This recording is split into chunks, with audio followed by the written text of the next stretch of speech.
শুভ বিবাহর আজকের গল্পে তোমরা দেখতে পাবে সুধা বিশুকে বলছে, বিশু শোন না, অনুষ্ঠানে সবাইকে ব্যস্ত রাখতে হবে, সেই ফাঁকে আমাকে যে করি হোক এখান থেকে বেরোতে হবে, তুই একটু দেখিস। এরপর বিশু বলল, তুই চিন্তা করিস না, আমি কিছু একটা ব্যবস্থা করে দেব। আর এদিকে ইন্দ্রজিৎ কনের বাবা আর মাকে নিয়ে এসেছে। তখন তরিতা বলল, বসুমল্লিক বাড়িতে আপনাদের স্বাগতম। তখন ডলি বলল, যাই হয়ে যাক, জিনুকের জায়গায় আমরা অন্য কাউকে মেনে নিতে পারবো না। তখন জ্যোৎস্না বলছে, একদমই তাই, আমরা এই সবটা মেনে নিতে পারছি না। আর আমি কিছুতেই বুঝতে পারছি না সমুদ্র কেন মুখ বন্ধ করে আছে, ও বুবা কেন হয়ে গেছে বলতো।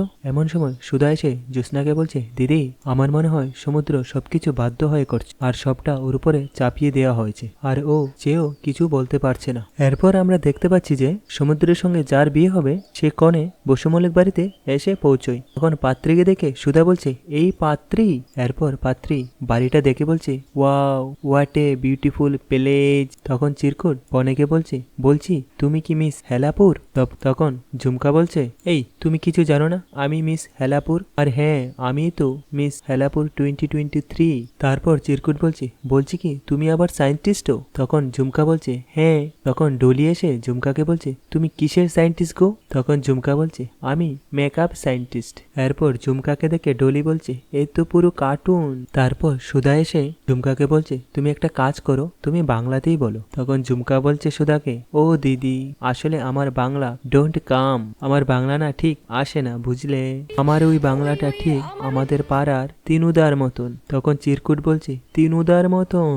তখন ঝুম্পা বলছে, হ্যাঁ তিনুদার মতন। তখন ডলি ঝুম্পার ইংলিশ শুনে ঝুমকাকে বলছে, ঝুমকা আমাদের ইংলিশটা না পুরো দুর্বল, তুমি প্লিজ বাংলাতেই কথা বলো। তখন ঝুম্পা বলছে, ইংলিশ দুর্বল, ডোন্ট পারি, আই দিচ্ছু। এরপর চিরকুট সুধাকে টেনে নিয়ে বলছি এই মিস হেলাপুরের ইংলিশ শুনে না আমার সত্যি সত্যি মনে হচ্ছে আমি ইংলিশ এক্সামে ফেল করব। এরপর সেখানে তেজের বাবা আর ঠাম্মি চলে আসে। তখন চঞ্চল বাবু বলে, ঝুম্পা ঠাম্মি এন্ড জ্যাঠামশাই এসেছে, যাও গিয়ে প্রণাম করো। তখন ঝুম্পা ঠাম্মিকে নমস্কার করে বলছে, পিপি ঠাম্মি, পিপি জ্যাঠাই। তখন তেজের বাবা বলছে, পিপিটা মানে কি? তখন ঝুমকা বলছে, পিপি মানে পেরি প্রণাম।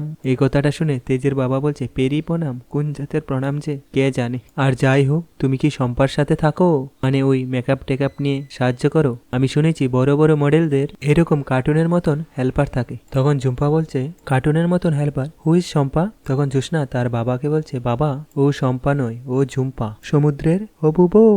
এরপর সুধা জ্যোৎস্নাকে বলছে, দিদি তেজ এখানে থাকলে বুঝতে পারতো যে মেজু কাকুমণি সমুদ্রের জন্য কেমন পাত্রী নিয়ে এসেছে। তারপর ঝুম্পা বলছে, you know I like your house, but where is my husband? তখন সুধা বলছে, হাজবেন্ড নয়, হুড বি হাজবেন্ড, এখনো তোমার হাজবেন্ড হয়নি আর হবেও না, তোমার মতন এমন কার্টুন মেয়ের সাথে আমার দেওয়ারের বিয়ে দেবই না। এমন সময় সেখানে তেজের মা সমুদ্রকে নিয়ে এসে পৌঁছয়। তখন ঝুম্পা সমুদ্রকে দেখে বলছে, হ্যান্ডসাম, সো হ্যান্ডসাম, একদম হিন্দি সিনেমার হিরো, কিন্তু অবশ্যই আমাকেও বলে আমাকে নাকি বলিউডের হিরোইনদের মতন দেখতে। আরে বলছে, এই যাক সেলফি টাইম। তখন ঝুম্পা সমুদ্রের মাকে গিয়ে বলছে, আপনি একটু সরুন তো। এরপর ঝুম্পা সেলফি তুলছে আর বলছে, হ্যাশট্যাগ জুম সমুদ্র জুম।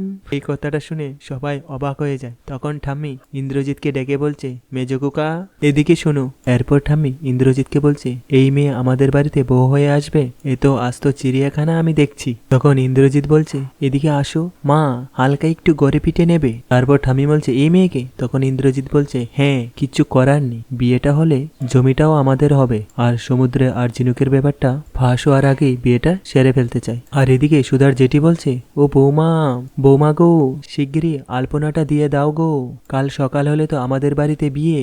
এমন সময় বিশু এসে ঝিনুককে বলছে, ঝিনুক দাদা বলেছিল দোকানে বিজিতদা এসেছিল ওই চেহারার ডেকোরেশনের বাসন নিতে, আজ সমুদ্রদার আশীর্বাদ আর কাল বিয়ে। তখন ঝিনুক বলে, কি?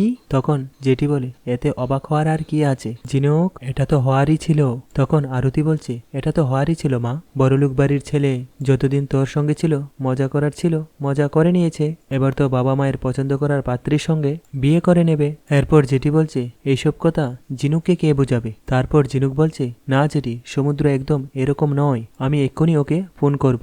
যখন ঝিনুক সমুদ্রকে ফোন করবে তখন জেঠি বলল, খবরদার তুই একদম ওই ছেলেকে ফোন করবি না। তারপর ঝিনুক বলছে, না জেঠি, আমাকে একবার ওর সাথে কথা বলতেই হবে। তখন আরতি এসে বলল, এই দাঁড়া, কথা বলতেই হবে। শোন, তোর কি মাথা মোটা? তুই বুঝতে পারছিস না এই সবে ওর কিচ্ছু যায় আসে না। শুনলি তো বিচ্ছু কি বলল, আজকে ওর আশীর্বাদ, কালকে ও বিয়ে করে নেবে, তখন তুই কি করবি?